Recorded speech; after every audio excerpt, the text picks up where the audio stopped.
한 주간 잘 지내셨습니까? 여러분들 얼굴 보니까 석고상 같이 굳어 있는데 저를 닮은 겁니까? 자, 사랑하는 성도 여러분, 오늘 우리 기독교의 소중한 진리 중의 진리인 십자가와 부활, 이 두 단어는 복음의 핵심입니다. 그런데 십자가는 예수님이 못 박혀 돌아가셨으니까 이야기를 하도 많이 들어서 뭐 그런갑다 하는데, 부활은 과연 가능할까?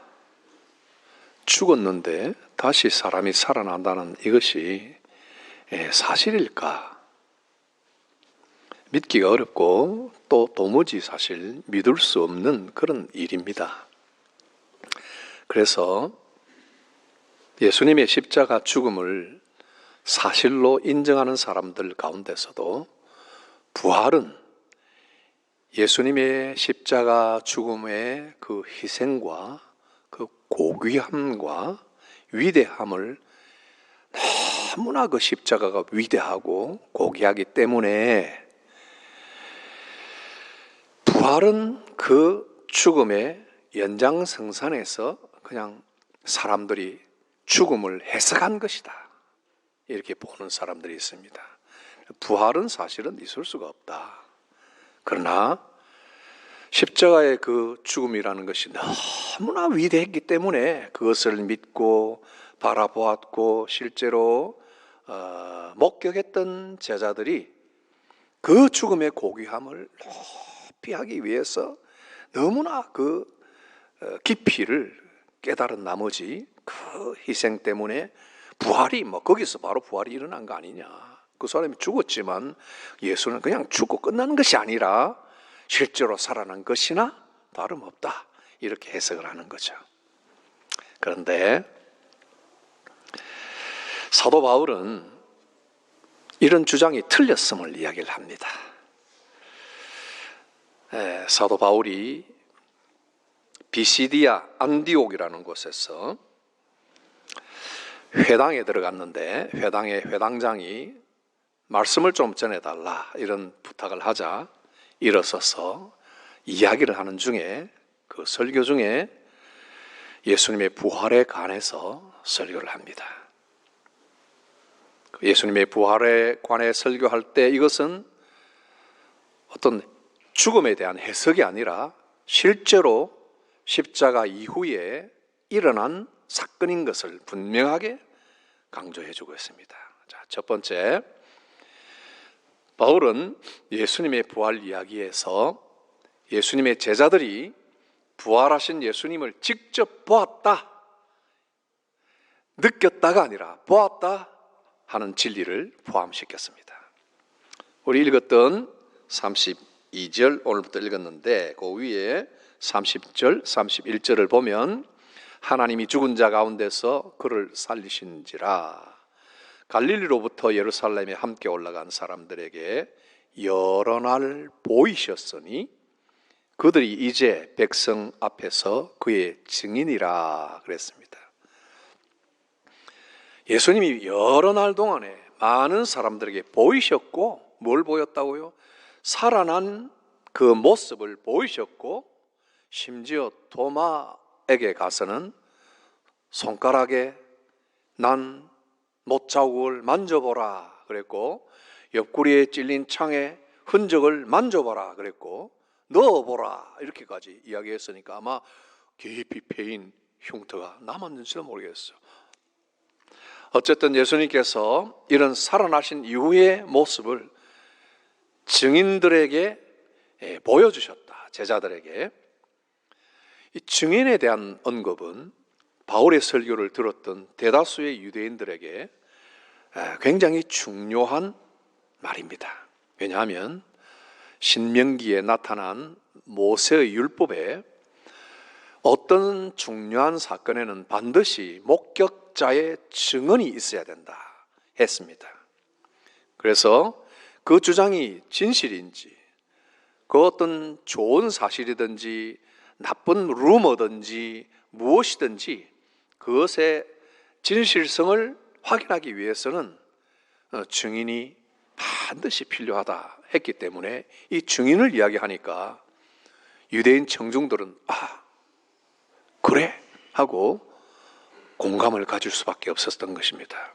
두 번째, 바울은 우리 주님의 부활 이야기에서 부활의 진실성이 구약 성경 예언이 성취된 진리라 하고 설교를 하고 있습니다. 32절 보면 우리도 조상들에게 주신 약속을 너희에게 전파하노니, 33절 곧 하나님이 예수를 일으키사 우리 자녀들에게 이 약속을 이루게 하셨다 함이라. 조상들에게 준 약속, 이건 과거입니다. 그렇죠? 그러나 이것을 우리 자녀들에게 이 약속을 이루게 하셨다. 구약에 약속한 성경 말씀을 우리들에게, 우리 후손들에게 다 이루어 주셨다. 이렇게 이야기를 하고 있는 것입니다. 여기에서 가장 먼저 사도 바울은 바로 이어서 시편 둘째 편에 기록한 바와 같이 하고 말을 이어가죠. 시편 둘째 편은 시편 2편입니다. 시편 2편 7절에 나오는 이야기인데 그 내용이 바로 너는 내 아들이라 오늘 너를 낳았다. 하나님께서 예수 그리스도를 낳았다 하는 그 말씀을 예언으로 한 것을 들고 있습니다. 내가 여호와의 명령을 전하노라. 시편 2장 7절이 이래 나와 있습니다.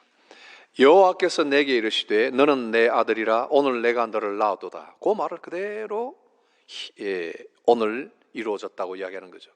그러면 오늘이라고 하는 바울 시대에, 신약 시대에 이 시편이 두 가지 방식으로 성취된 것을 봅니다. 먼저 히브리서 1장 5절과 6절에 이런 내용이 나옵니다.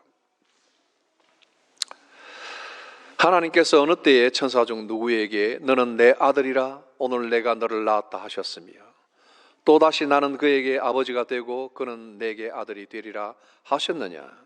그리고 6절 보면 그가 맏아들을 이끌어 세상에 들어오셨다. 맏아들을 이끌어 세상에 들어오게 하셨다.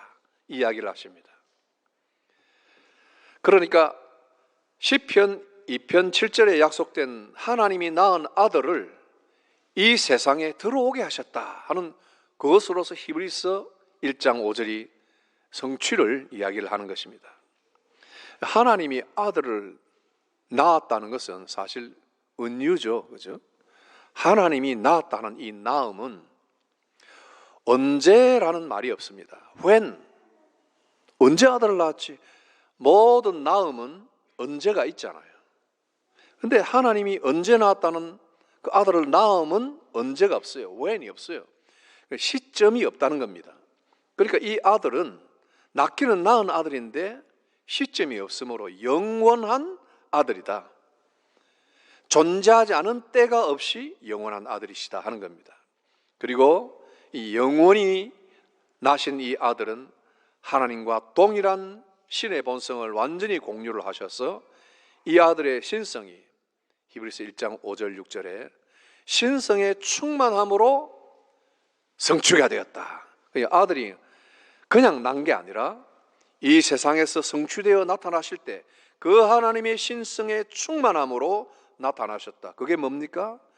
천사들이나 어떤 피조물보다 우월하신 분으로 나타나셨다. 그렇게 히브리서에서 이야기합니다. 이것이 첫 번째 성취된 방식입니다. 두 번째는 로마서 1장 4절이 말하는 성취입니다. 그것은 로마서 1장 4절에 제가 한번 읽어보겠습니다. 성결의 영으로는 죽은 자들 가운데서 부활하사 능력으로 하나님의 아들로 선포되셨으니 곧 우리 주 예수 그리스도시니라. 여기는 보면 부활을 통해서 시편의 아들이 예언의 성취가 되었다. 부활을 통해서 성취되었다. 여기 보면 여러분 가진 성경을 보면 성결의 영으로는 해놓고 넘버 2가 이렇게 적혀 있어요. 2번 해가 거의 주가 적혀 있는데 밑에 보면 헬라어로 죽은 자의 부활로 이렇게 그렇게 성경이 나와 있습니까? 예, 어떤 성경은 나와 있고 어떤 성경은 안 나와 있는데 나와 있는 성경은 좋은 성경이에요. 예. 그래서 죽은 자들 가운데서라는 것은 굉장히 좀 보편성을 가진 겁니다. 그죠? 뭐 어떻게 보면 공동묘지에서 일어난 것이다 이렇게 말을 할 수도 있는 거예요. 그러나 헬라에는 그렇게 말하지 않고 죽은 자의 부활로 굉장히 개별성을 이야기하는 거예요.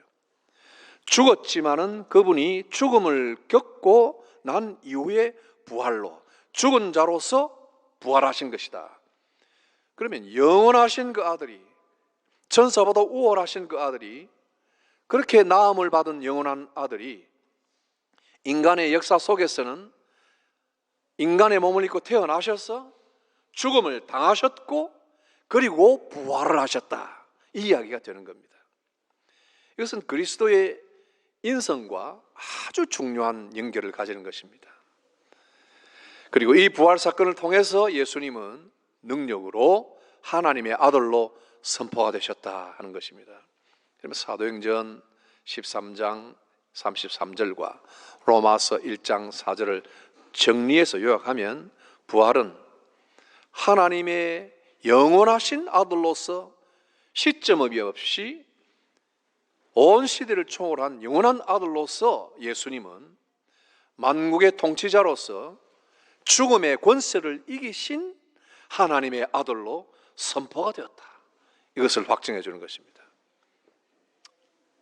이해가 되십니까? 어제 하던 일을 생각하고 예배 마치고 얼른 돌아가서 해야 할 일 생각하고 이런저런 다른 잡념을 가지시면 절대 못 따라옵니다. 그러나 집중하여 여러분들이 들으려고 생각하면 굉장히 소중한 진리들을 듣게 되는 것입니다. 오늘 이 성경 안에 34절과 35절에서도 바울은 부활이 예언된 두 구절을 더 인용하고 있습니다. 34절은 또 하나님께서 죽은 자 가운데서 그를 일으키사 다시 썩음을 당하지 않게 하실 것을 가르쳐 이르시되 하고 인용을 합니다.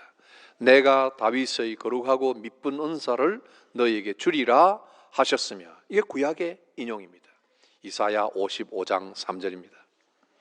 여기서는 다윗에게 약속한 거룩하고 미쁜 은사다 그랬습니다. 이 다윗에게 오래전 다윗에게 주신 하나님의 언약인데 이건 아직도 일어나지 않은 그 시대에 예언을 하는 거예요. 바벨론 유배를 가서 한참 세월이 지난 다음에 회개하고 돌아오는 그들의 백성에게 주어질 축복을 약속하는 그런 내용이에요. 지금은 뭐 다윗 시대니까 최고의 강국이 되어서 온 사방의 나라들이 다윗에게 조공을 바치고 이런 시대인데, 오랜 세월 지나서 언젠가는 너희들은 바벨론 유배로 들어가고 거기에서 생고생을 다 하다가 다시 돌아오게 될 때, 회개하여 돌아오게 될 때 너희들이 받을 축복이 이것이다 하는 것을 예언한 겁니다. 그래서 그 거룩하고 미쁜 은사는 포로에서의 해방이니까 자유가 있는 것이고 평화가 있는 것이고 다윗 아들들의 의로운 통치가 계속 이어지고 거룩한 땅이, 지금은 땅이 없잖아요. 그죠? 그렇게 되니까. 그러나 그 유배 자리에서 돌아오니까 거룩한 성지가 회복이 되고 그들의 소유가 될 것이라는 것이 다 포함이 되는 것이 구약 성경 안에 기록이 되어 있습니다. 그러니 이사야 55장 3절 다윗의 거룩하고 미쁜 은사, 그러면은 그 속에 포함된 것을 이스라엘 백성, 유대 백성들이 아는 거예요. 이미 이 설교를 듣는 청중들은 우리 역사 속에 36년의 일제 어떤 식민지의 생활이 있었던 것처럼 그것을 여러분들이 당하지 않고서도 생생하게 기억하고 있는 것처럼 이 사람들은 오랜 세월 바벨론의 그 유배 생활을 기억하고 있는 거고, 예루살렘의 멸망과 왕들의 죽음에 대해서 다 기억하고 있는 것이고, 그들에게 이 예언이 성취가 되는 것을 이야기를 하니 귀에 쏙쏙 들어오지 않겠습니까? 그리고 또 두 번째 35절에서 한 구절 더 듭니다. 또 다른 시편에 일렀을 당연히 시편을 이야기하겠죠. 주의 거룩한 자로 썩음을 당하지 않게 하시리라 하셨느니라. 예수님이 부활하신 것은 시편 16편 10절을 인용한 건데, 메시아는 무덤에서 썩지 않을 것을 예언한 그 예언 그대로 예수님은 일어나서 목격자들에게 나타나 보이셨고, 실제로 증인들에 의해서 그분이 살아나셨으며 구약의 예언대로 지금 살아나셨다 하는 것을 이야기합니다. 이 마지막에 이사야 55장 3절과 시편 16편 10절 이 구절은 종합하면 우리 하나님께서 이전에 다윗과 맺으신 그 미쁘시고 거룩한 약속을 예수를 통해서 이제 그 후대에 계속 주실 것이다.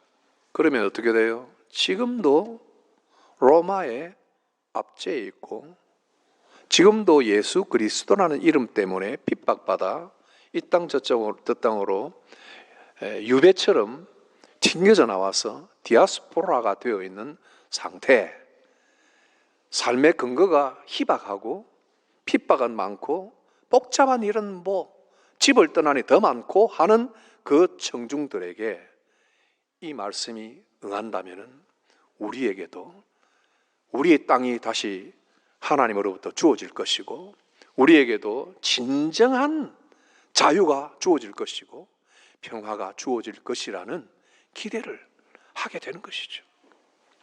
그리고 그리스도께서는 죽음에서 살아나셨기 때문에 오늘도 죽음의 공포 속에서 순교,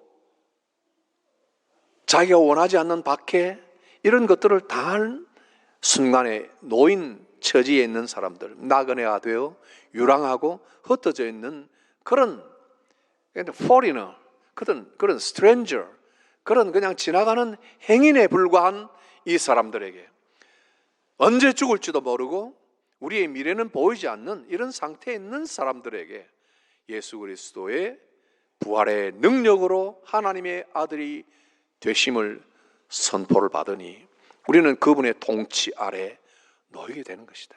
죽음의 공포도 이길 수 있고, 가난과 목마름과 옥의 갇힘과 매맞음과 핍박의 모든 어려움에서도 이길 수 있다 하는 그런 복음이 선포가 되는 것입니다. 다윗의 보좌를 이어서 예수 그리스도가 그 계보에서 나셨다는 의미가 온 열방을 이제 만왕의 왕으로서 다스릴 것이다 하는 것을 이야기해 주는 것이죠.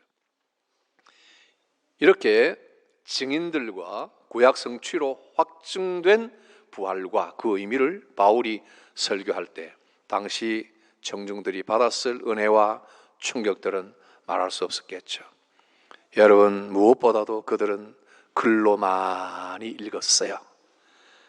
이런 눈에 띄는 구절이 뭡니까? 바로 앞에 29절 보면 예루살렘에 사는 자들과 그들 관리들이 예수와 및 안식일마다 외우는 바 선지자들의 말을 알지 못하므로. 이해가 되셔요? 안식일마다 외우고 듣고 새기고 했던 그 말씀을 알지 못하므로, 아무것도 모른다는 거예요. 아무것도. 듣기는 들어도 그렇죠? 이해하지 못하고 깨닫지 못하고, 그러니 예수를 죽이고, 그러니 희망도 없이 살아가지만, 그러나 이제는 이 예수가 진정한 부활의 능력으로 나타나신 하나님의 아들이심을 알게 될 때 이제야 안식일마다 읽고 외우던 그 말씀이 내게 능력으로 성큼 다가오게 되는 것이죠. 그러니 청중들은 대단히 충격적으로 이 말씀을 받아들이고, 부활 사건이 풍문이 아니라 실제로 일어난 사건이요, 이것이 그냥 성경의 틀에 박힌 옛날 이야기가 아니라 오늘 우리 삶 속에 면면이 영향을 끼칠 수 있는 그런 그리스도의 통치에 관한 것이구나 하는 것입니다. 말씀을 맺읍시다. 예수님의 부활은 꾸며낸 신화가 아닙니다. 확실한 사건입니다. 모든 다른 사람들에게 이 화평을 같이 나눠야 할 우리의 어떤 생활의 근본이 되는 것이고 우리의 참된 칭의를 위한 것입니다. 그리고 예수님의 부활은 새 하늘과 새 땅과 새로운 집을 유업으로 받게 될 우리 모두의 부활의 첫 열매가 되는 것입니다. 우리의 신앙이 헛된 것이 아니라 진리의 토대를 두고 있음을 확인하게 됩니다. 오늘도 부활의 주님이 능력으로 만국을 다스리실 뿐만 아니라 온 우주를 통치하시고 또한 우리 개인을 사랑으로 돌아보심을 믿고 살아가야 할 것입니다. 예수님이 죽은 자의 부활로 살아나셨으므로 우리도 반드시 그분과 함께 죽은 자 가운데서 살아나며 죽은 가운데서 일어날 것입니다. 그러니 우리를 죽음에서 살리실 영광의 주님을 바라보고 오늘도 우리를 다스리시는 그 살아계시는 주님을 만나셔야 됩니다. 안식일마다 설교를 듣고 그 설교도 모자라서 매일매일 온갖 설교를 다 듣고 날마다 깨달은 것처럼 스스로 생각하고 이해한 것처럼 생각하지만은 정작 예수님이 나의 주가 되시는 것을 한순간에 포기해버리는 너무나 실망스러운 그런 삶을 벗어나고 업그레이드 되는 그런 신자들이 되어야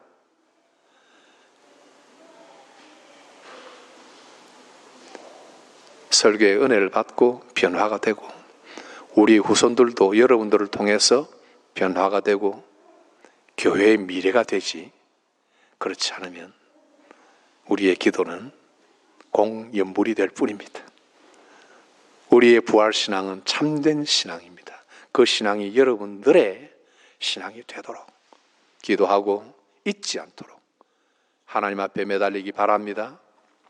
우리 다 같이 기도할 때 이 주님 앞에 생명의 주님이시므로 생명의 양식과 생명수를 날마다 공급받고 우리 곤란에서의 탈출을 위하여 바벨론과 같은 이 세상 삶, 그리고 우리 자신이 원치 않았지만은 결국은 타국에서 나그네가 돼서 이방의 객으로 살아가는 우리의 처지를 보면서 영원한 본향을 사모하고 참된 인생의 목표를 확립하도록 기도하고 질병과 죽음의 공포에서의 구원을 같이 기도합시다. 다 같이 기도하겠습니다. 사회자 나올 때까지 같이 기도합니다. 살아계신 부활의 주님이여, 우리의 신앙이 지식에 머물지 않고 우리의 입술에 머물지 않게 하시고 우리의 기도가 우리의 혀끝에 매달려 있지 않게 하여 주옵시고 살아계신 성령께서 우리를 감동감화하셔서 참으로 우리의 십자가 주님이 부활하신 신앙을 깊이 깨닫고 내 모든 애착과 관심과 소중한 것을 십자가의 주님과 부활의 주님과 바꾸지 아니하도록 우리를 인도하여 주옵소서.